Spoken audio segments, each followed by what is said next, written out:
عام طور پر نظر لگ جاتی ہے، بچے بیمار ہو جاتے ہیں۔ تو اس وجہ سے ہمیں مسنون اعمال کے ذریعے سے اپنی بھی حفاظت کرنی چاہیے، ان کی بھی حفاظت کرنی چاہیے۔ امام الانبیاء صلی اللہ علیہ وسلم ایک دفعہ تشریف فرما تھے اور غمگین بیٹھے ہوئے تھے۔ جبریل امین علیہ السلام تشریف لائے اور آ کر پوچھا کیا بات ہے، کیوں غمگین بیٹھے ہیں؟ تو فرمایا کہ یہ بچوں کو نظر لگ گئی ہے۔ تو فرمایا کہ آپ نے ان کو ان کلمات کے ساتھ کیوں اللہ کی پناہ میں نہ دے دیا؟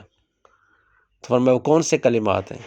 فرمایا وہ یہ کلمات ہیں، اللہم ذی السلطان العظیم والمن القدیم ذی الوجہ الکریم ولی الکلمات التامات والدعوات المستجابات عاف الحسن والحسین من انفس الجن واعین الانس۔ اب ہم نے جب دم کرنا ہے اپنے اوپر یا بچوں پر، تو یہاں پر جو عاف الحسن والحسین ہے، یہاں پر حسن اور حسین رضی اللہ تعالیٰ عنہما کے نام کی جگہ اپنا نام لے لینا ہے، یا جس پر دم کرنا اس کا نام لے لینا ہے، تو انشاءاللہ نظر اتر جائے گی۔ آپ علیہ السلام نے یہ پڑھ کر دم کیا، بچے ٹھیک ہو کر فوراً کھیلنے لگ گئے۔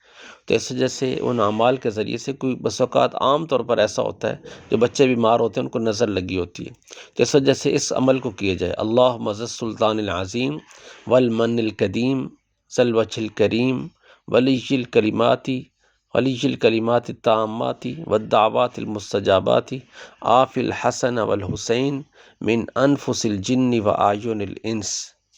اللہ مجھے اور آپ کو عمل کرنے والا بنائے۔